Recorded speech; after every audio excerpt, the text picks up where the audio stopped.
ng Kongreso na sumusuporta. Committee on Rules. Yes. Madam President, I think Senator Marcos is seeking the floor. We recognize Senator Amy Marcos. What's the pleasure, Doc? Thank you. I'd like to make a privileged speech as already reserved from last week.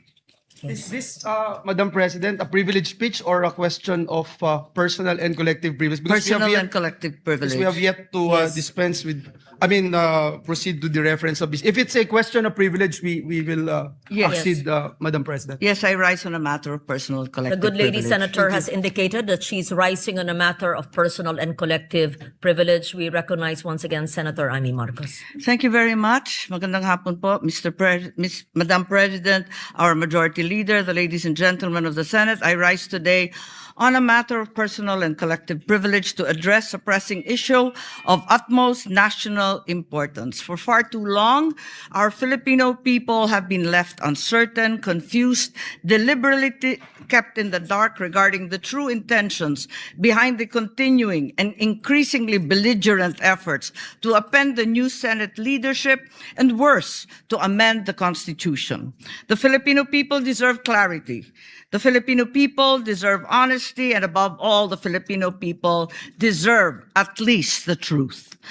Madam President, today I will not rely solely on my own words. I will present before this chamber a short video containing documentation, footage, and statements directly connected to the ongoing efforts toward term extension and charter change.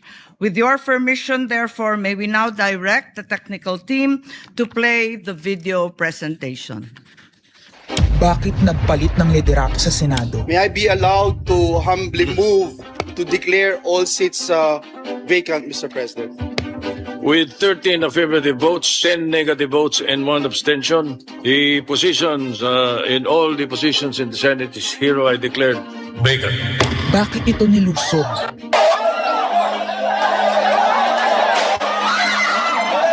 Bakit patuloy ang pananakot? Talagang garabalan, obvious na obvious, iniisa-isa ang majority. Bakit may panggigipit? Pinakakasuhan ng Ombudsman si Senator Rodante Marcoleta ng plunder at indirect bribery. Bakit may pambabaluktot ng kwento? Nililito nila ang publiko. Ang kainan ay naganap alas 4 ng hapon. Ang barilan alas 7. Nagmamalaki nilang may nangangamusta. Si Camille Villar ang unang nag-update. Saka sila nagsi-reply. Last convo, 4 p.m. Next chat, 10 p.m. Bakit may demolition job? Bakit may pait? Bakit hindi matanggap? Napakaraming bakit. At narito ang mga sagot. Pero bago ang katotohanan, wasakin muna natin ang kasinungalingan. I, Alan Peter Shram Cayetano, having been elected to the position of Senate President, Hindi nagpalit ng liderato para sa impeachment. Hindi totoo ang pinapakalat ng mga nabulaga. Ito this time, medyo nagkabulagan. Kabulagan. Ang impeachment ay labanan ng numero. Hindi ang mga Duterte aligned ang dapat mangamba, kundi ang mga sa umpisa pa lang ay may hatol na. Ang sinasabi, sir, ng ibang mga kritiko, itong Senate leadership shake-up ay tungkol lang daw sa impeachment. Lahat na i-connect. As I told you, may 12 kami. Si Bato is 13. So kahit nawala naman siya, ang pinag-uusapan dito is whether or not you will be able to get 16 votes. Hindi siya ang pagmumulan ng 16 votes. Wala siya doon eh. 12 kami. Bakit kami magkuku? May 12 na kami kung ang pinag-uusapan lang natin ay impeachment. Actually, 9 lang ang kailangan para ma-dismiss. Yes, 12 kami. So it's more than the required votes. But that's not the point. Ang ano kasi, pinipilit nilang i-connect doon. Kaya ako natatawa. Where is the connection there? Gusto pang ipa-inhibit ang mga tinatawag nilang Duterte-aligned senators. Nananawagan pa ng partial kuno at pagiging patas. Pero sa publiko, may mga pahayag na hindi makakatakas. While VP Sara is in power, the threat of a full-blown Duterte comeback is still a very real and present danger. Bakit ganito ang desperasyon? Bakit hindi maikubli ang gigil? No. Bakit natataranta ang lahat? Mr. Speaker, I move to endorse to the Senate the resolution setting forth the articles of impeachment. Narito ang pagsisiwala. Noong April 22 sa Soler, nagkita si Tito Soto at House Speaker D para pag-usapan kung ano ang papakialaman sa 1987 Constitution habang nakaupo si Bongbong Marcos. Kasama ni House Speaker D ay si South Cotabato Congressman Ferdinandez. Kasama ni Soto ay ang dating Senate Secretary na si Mark Mendoza. Konas ang gusto nilang mode ng charter change. Muling isinusulong sa Kamara ang charter change o pag-amyenda sa konstitusyon sa pamamagitan ng Constitutional Convention. Is something big brewing inside the government to claims of a possible no-election scenario? Ang pag-aamyenda ng konstitusyon sa pamamagitan ng Constituent Assembly. At para makakuha ng suporta sa Senado at sa Kongreso, ito dapat ang mga nilalaman. Dapat ma-extend ang termino ng mga senador at congressmen na mawawala na sa pwesto by 2028. Ang eleksyon sa bawat senador ay magiging by region. Nagdiskusyon sila kung 2 o 3 senador per region. Kinompute nila kung mayroong 18 regions, nasa 36 o 54 ang magiging senador. Lumutang din ang usapang para hindi makaporma si Inday Sara sa 2028, gawing 50 years old ang edad ng pwedeng tumakbo. Pero nagpanukala rin si Soto na pwedeng gawing 35 years old para kay Vico Soto. Dahil ipagmamayabang niyang kayang talunin nito si Inday Sara. Meron ako idadagdag maganda, Vicky. Ibaba natin ang edad ng presidente to 35. Magagaling ng bata ngayon eh. Magagaling eh. Ibigay na natin sa mga kabataan na pagpatakbo nitong bansa. Baka puro matinupay, mailagay natin. Baka sabihin nila, Senator Soto, this is to siguro allow your nephew, ba, si Vico, na tumakbo. Sabi ko na maging qualified. Sabi ko na mag-iisip sila ng gano'n. Hindi ko naisip si Vico ron. Ang impormasyong ito ay mula mismo sa kasama sa meeting. Kasama din nila ay isang congressman, isang gobernador, isang retired military officer, isang dating may mataas na katungkulan, at 5 mula sa private at business sector. Kaya ba binaliwala ang panawagan ng taong bayan? Kaya ba binaliwala ang paalala ng Iglesia ni Cristo? Hindi po nagbabago ang bilin ng Iglesia ni Cristo, Nelson, na ang Iglesia ni Cristo po ay tutol sa impeachment. Kaya ba nagtatapang-tapangan ang mga umaastang bida sa ginagawa nilang tunay na drama? Kaya ba nila sinasabing hindi sila natatakot sa eleksyon ay dahil alam nilang walang eleksyon na magaganap? Hindi po kami natatakot sa susunod na eleksyon. At ang boto sa impeachment ay refleksyon ng boto sa pagsira sa 1987 Constitution. Pabor ang karamihan sa mga pagbabago sa saligang batas, lalo na sa usaping ekonomiya.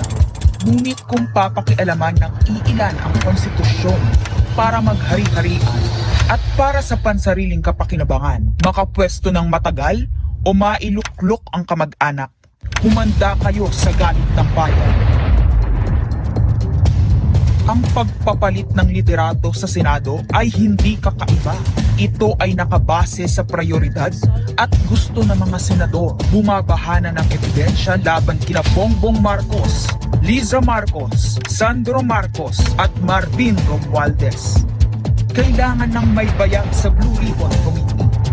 Ipinangako na sa mga korap na mambabatas ang perang malilikom sa 2027. 2028 national budget. Dapat pigilan. 2028, alam natin that's the election budget, and it was assured to the congressmen this will also be the CONAS budget. Nagiging isa ng malaking sindikato ang pamahalaan. Sinusuportahan ito ng mga dating kalaban, mga tinulungang manalo noong nakaraang eleksyon, mga may galit sa nagdaang administrasyon. Lahat sila kasama ng pinakamalaking troll farms at ilang bahagi ng mainstream media ay pinagagana ng 2 bagay. Pera galing sa korupsyon, galit sa mga Duterte.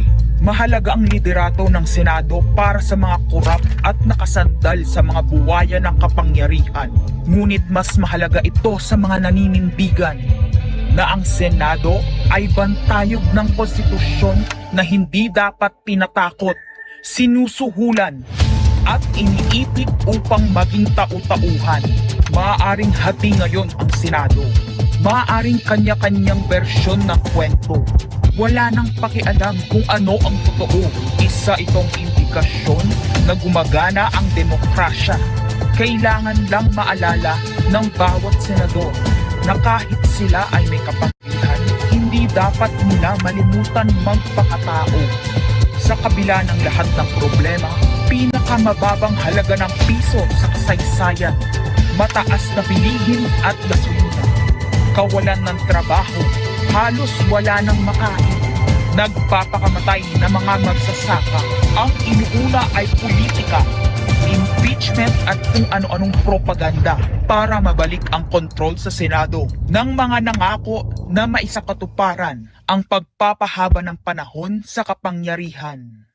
Kung magde-deny yung mga nandoon sa meeting na yon at pabubulaanan yung aking sinabi, then sasabihin ko kung sino ang nagsiwalat sa amin. Kasi magugulantang ang buong bansa pag siniwalat ko kung sino yung nagsabi sa amin.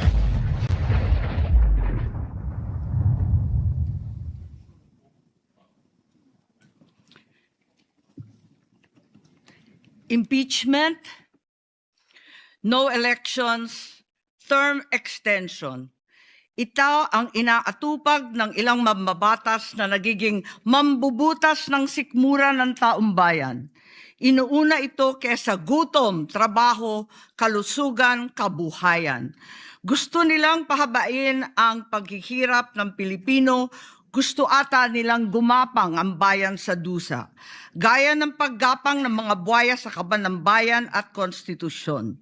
Ginoong Pangulo, Ginang Pangulo, hindi ko inaakalang aabot sa punto ng buhay ko na ako, isang Marcos, magtatanggol ng 1987 Constitution, isang saligang batas na isinulat laban sa aming pamilya. Pero sa huling pagbisita ko sa libingan ng mga bayani sa puntod ng aking ama, pinaalala ako ng mga katagang nakasulat sa kanyang himlayan, Pilipino.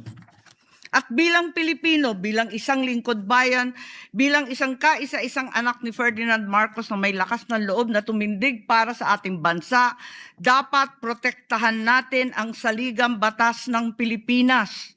Nitong mga nakaraang linggo, hindi lang ako basta Pilipino, hindi lang ako basta senador, naging reporter pa at vlogger dahil walang mag-cover sa totoong nangyayari. Pero napakaraming nagko-cover up sa mga korap na politiko.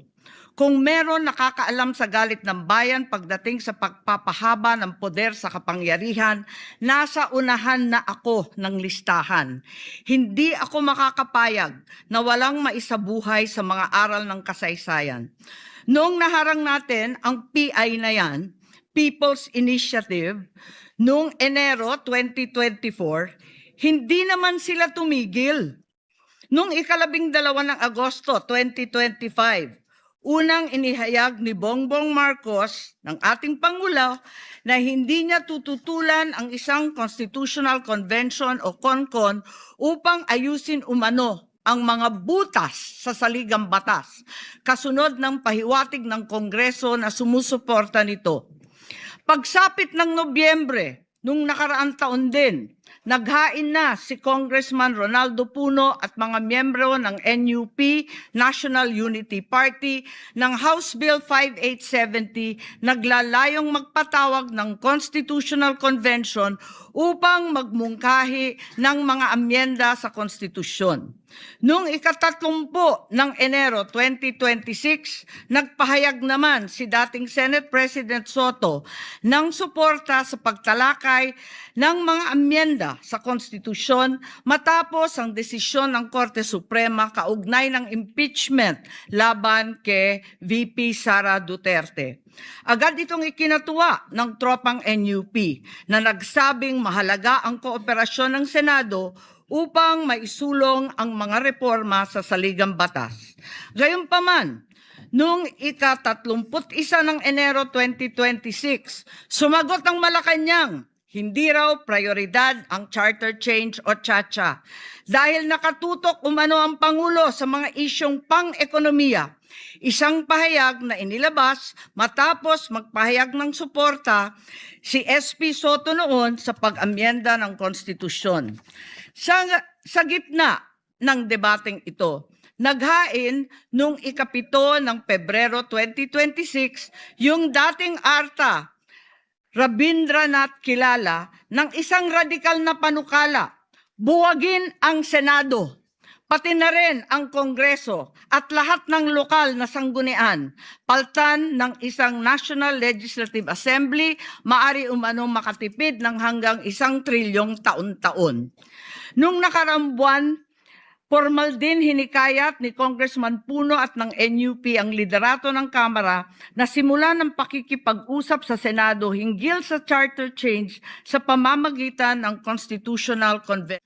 Ginamit pa nila ang pagiging bukas ni SP Soto sa constitutional amendments bilang oportunidad para sa koordinasyon ng dalawang kapulungan. Sa huli, noong 14 ng Mayo 2026, mariing itinanggi ng Malacanang ang akusasyon ni Senate President Alan Peter Cayetano na sinusubukan ng palasyo pahinain ang Senado. Binigyan diin ng palasyo na hindi pinag-uusapan ng tsa-tsa at inulit ang pananaw ng Pangulo na hindi ang pag-amyenda ng saligang batas ang sagot sa kasalukuyang problema ng bansa. Ngunit hindi ito ang nangyayari sa labas ng palasyo. Ang NOEL at term extension ay buhay na buhay sa mga patay na patay sa kapangyarihan. Pagkat sa kasalukuyang ika-20, ika-20 Kongreso, maraming panukalang naglalayong baguhin ang konstitusyon. Mula sa House Bill 368 ni Congressman Abante, na nagsusulong ng CONCON hanggang sa resolution of both houses number 1 ni Congressman Garbin. Sinundan pa ng resolution of both houses number 2, naglalaman ng mungkahing ibaba sa 35 anyos ang minimum age requirement ng presidente at ang vice-presidente 30 ang edad. Bukod dito, Congressman Richard Gomez naghain ng resolution number 3 upang amyendahan din ang Constitution.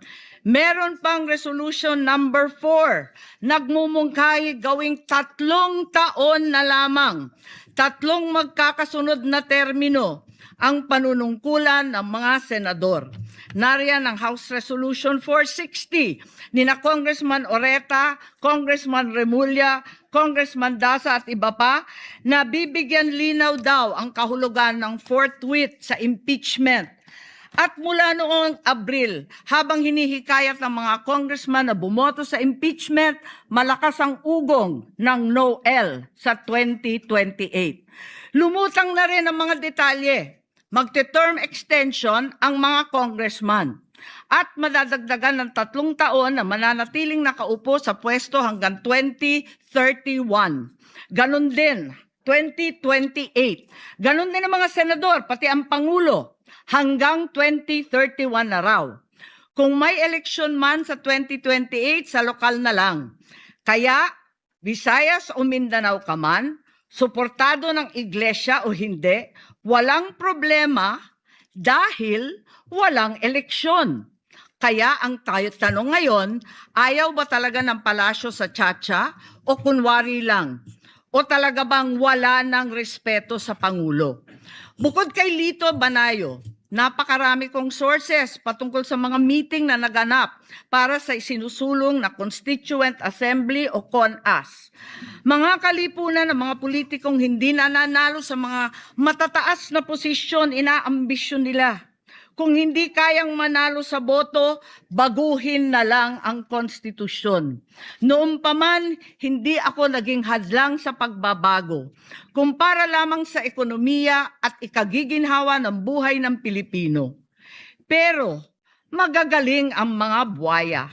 Tahimik na gumagapang upang malamon pati ang konstitusyon. Kung nagsisinungaling ang mga nagsumbong sa akin, Kung sasabihin kasinungalingan ang sinabi ko ngayon at ang pinalabas, hinihikayat ko ang mga senador ngayon sa ating bulwagan. Ipangako natin sa taong bayan na may eleksyon sa 2028 mula sa presidential hanggang sa lokal. At Madam President, magiging masaya akong mapatunayan na mali ako. Dahil ibig sabihin nun, mananalo ang tama.